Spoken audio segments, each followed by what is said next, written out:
everyone, it's Darkseeker here again. Welcome back for another video.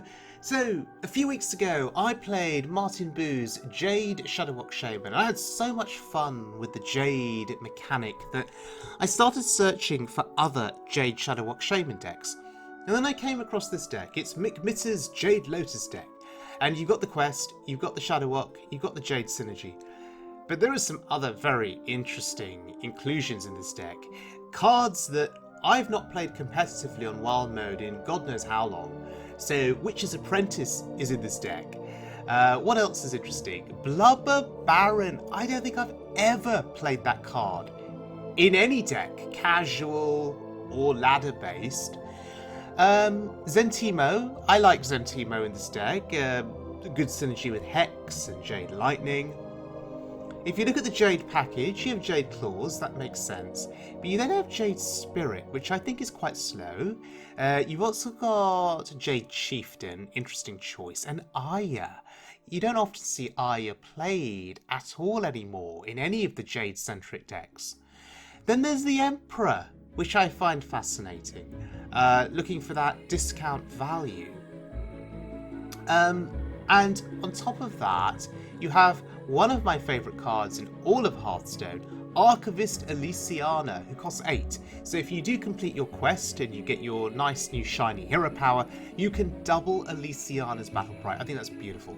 But in all of the games that I've played, Elysiana has seen no play at all. I think she's just been too slow in this deck. So, fun deck, but I would say, certainly for me at least, not a competitive deck. But maybe I'm just playing it all wrong. I don't know. So we're going to have a look at this deck in action on the Wild Mode ladder, 2 different games. And our first game is going to be against a warrior.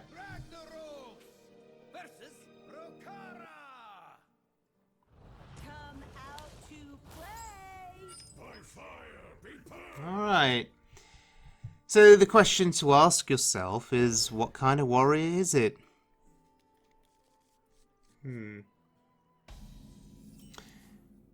So I showed this deck to a friend of mine, Dusty Scales, and to some other people.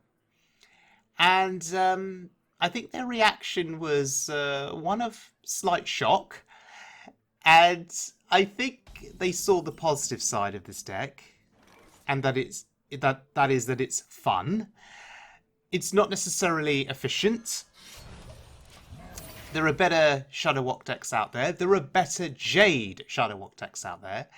The card inclusions are interesting, but it's fun. And I think people were able to see the positive side of it in that regard.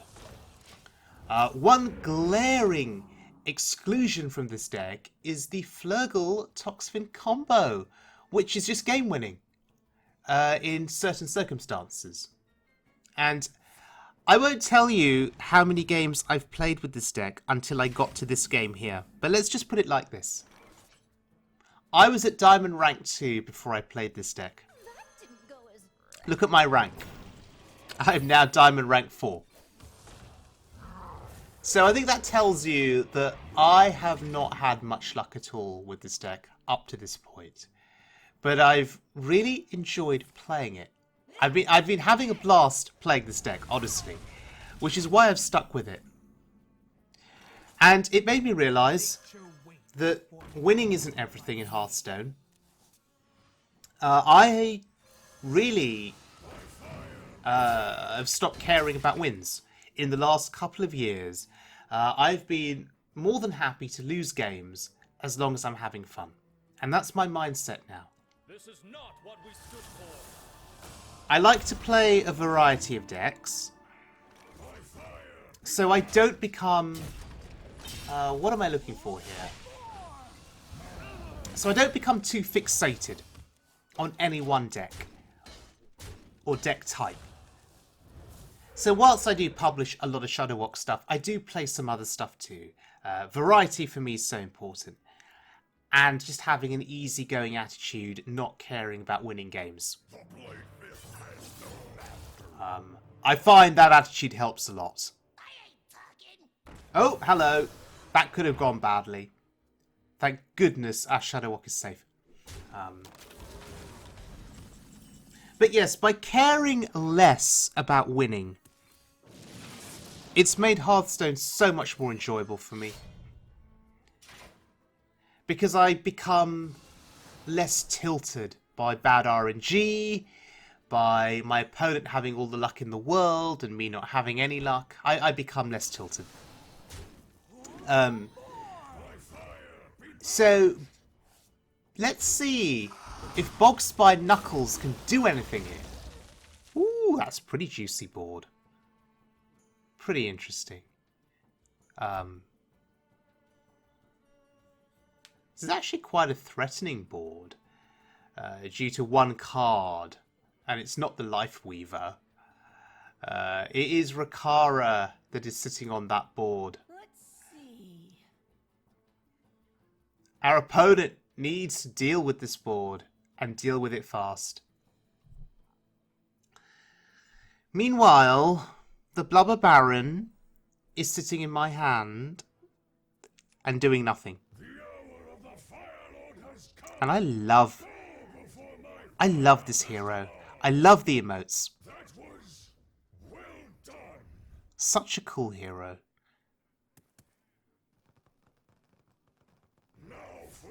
Normally I would not emote my opponents on this scale. But because it's a new hero, and I just love Ragnaros, I can't help but emote. But I don't mean anything bad by it. So, our board mostly cleared. Sure. Take your medicine. So we go for an upgrade.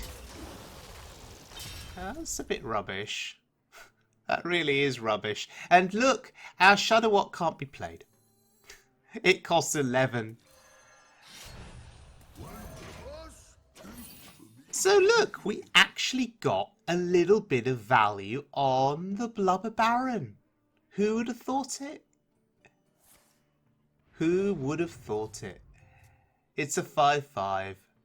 Fascinating. And if you look at the cards that our opponent has played, this looks very much like Arena Warrior to me. So in order for me to win with this deck, that's what it's taken.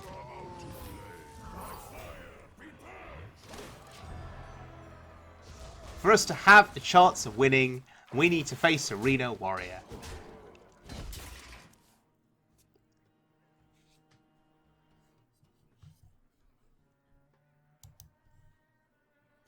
Life and hope are worth fighting. Oh dear.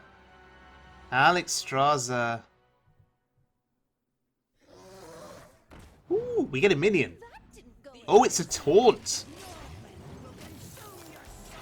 Syndragosa. Oh, that's scary. Okay, I value the draw here. That's a lot of draw, actually. Pretty good. We need to neutralize a threat here, I think. One of the dragons needs to be neutralized, turned into a frog. The question is, which one? Does it matter?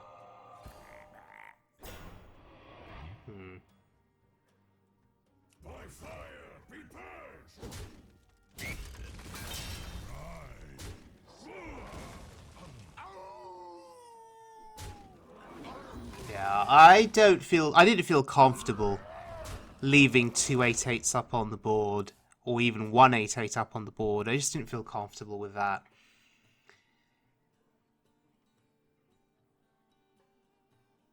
So, at this point, I feel okay, but I'm still a bit worried about what surprises could come our way. That is a surprise. Kel'Thuzad. So, what do they get? Okay. Interesting. Very, very interesting. Hello to the Emperor. So is the Emperor a useful way of discounting the Shudderwock so that you can double up with the hero power. Shudderwock for 8, hero power for 2, that's 10. I think that's interesting.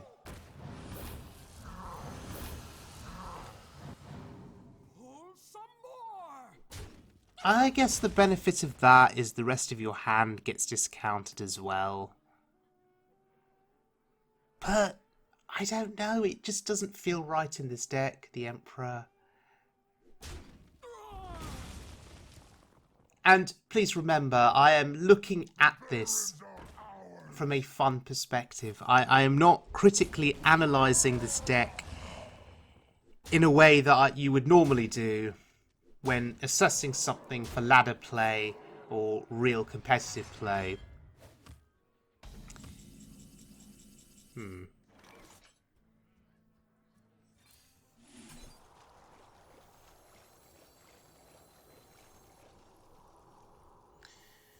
The healing is welcome. The question is, how do we do these trades? This is where I do lose a bit of focus. This is where I get a little bit confused sometimes.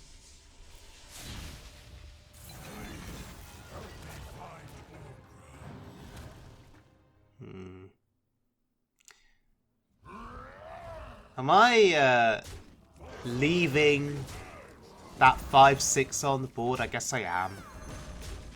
I guess we're just going to let it sit there. That's fine.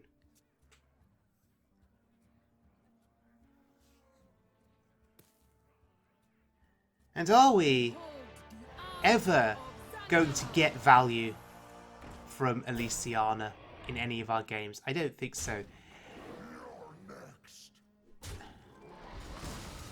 Oh, that's a Chillmore on the board. It's a bit scary. Ooh, the Bullock. Now that's spicy.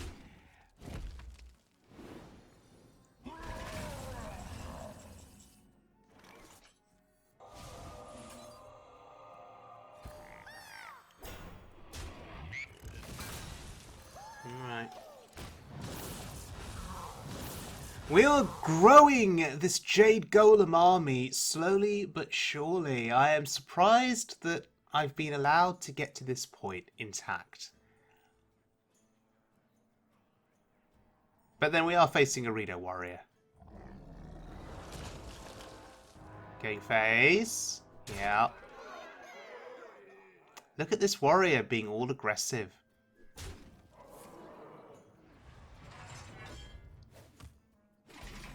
There's Aya.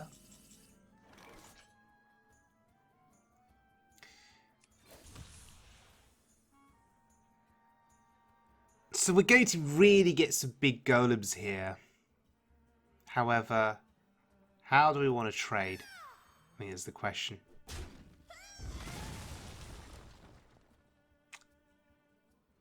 We can't kill the 3/9 in one go.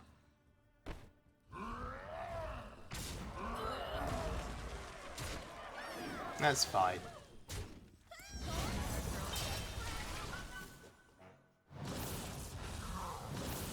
Alright, super golem value here. This is a really big board, a punishing board. Has to be dealt with. Meanwhile, the good old Emperor is just sitting back and chilling. That's N'Zoth. Although it doesn't do very much for them.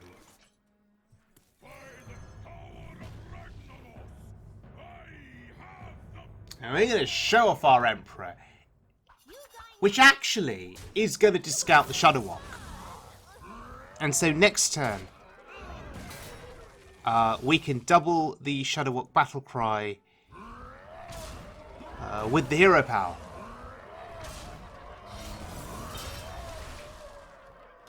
However, I suspect the opponent is likely to concede unless they got a way of killing us this turn. They would need 9 additional damage beyond the weapon. Can they kill us, I think is the question. Well, if they can't kill us, can they clear most of this board? Because I really, really want to play the Shudderwock.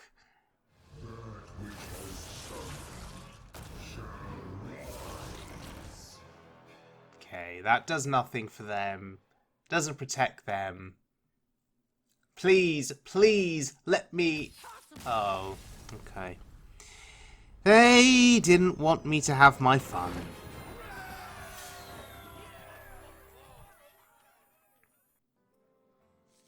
Alright, let's look at one more game with the deck. Taking on a paladin here. Devolve seems like a sensible keep.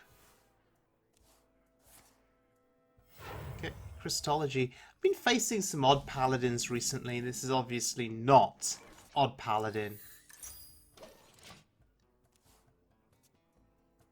But they had the draw through Christology, so I am going to assume that there's going to be some board pressure coming down shortly. Oh god, it's buff paladin!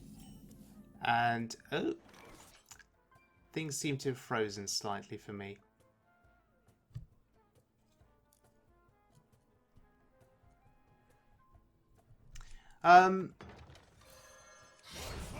Devolve is going to be crucial for us. Hex is also going to be crucial. But it's going to be about timing more than anything else. When do you use that Devolve? When do you use that Hex? What's the right time? How long can you wait? How long can you hold back? Using our resources as effectively and as efficiently as is possible.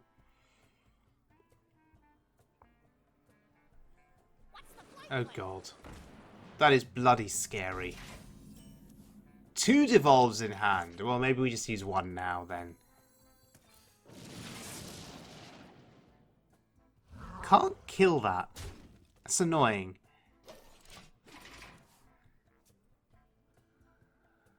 And we devolved into a mech, by the way, which is hilarious. And oh dear lord. Calm down. Ugh. That's painful. That didn't go as...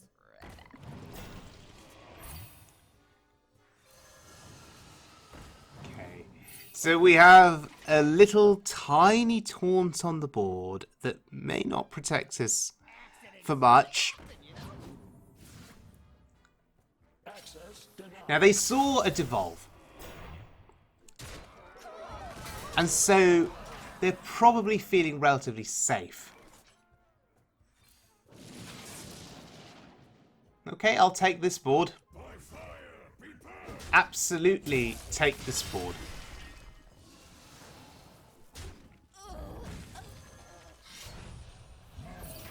And slowly but surely, I think we are starting to claw our way back into this game. Although mech discounts could be a problem. Please don't be a problem. That's a problem. It's pretty big.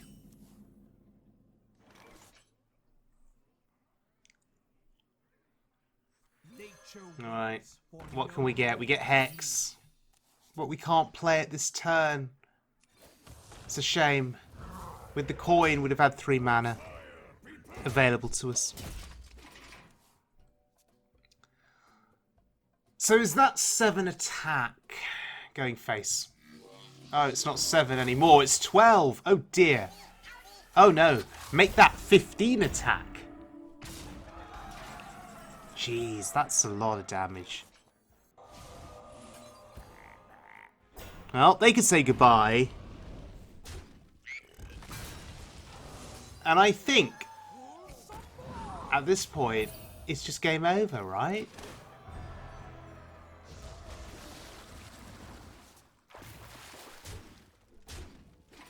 We have the board. They would need something burst-centric from hand in order to win this game. Oh dear. Could that be it?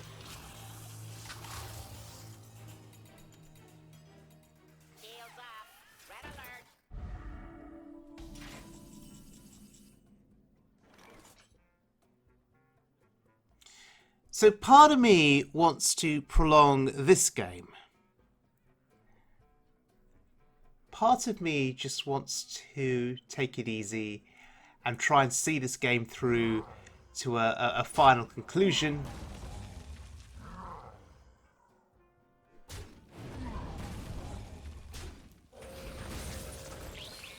I'm not sure about my ordering here. That didn't go as... But that's okay.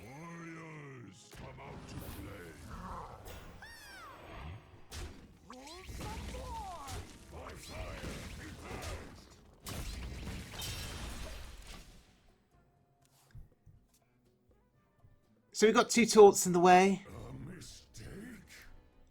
I'm feeling somewhat safe behind all of this.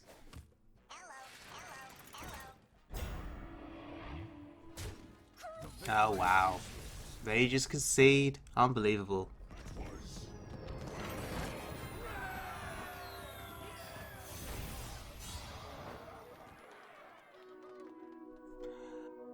Okay, so, ladies and gentlemen, McMitta's Jade Lotus Shaman. A really, really fun deck to play. Just some rather interesting card inclusions, to say the least. But I think you need to look at this deck and classify it as a fun deck, a really fun deck to play, but maybe not the most competitive deck, at least not for me. The number of games that I lost before I won a game was quite interesting. And yes, there are card inclusions in this deck which don't feel optimal.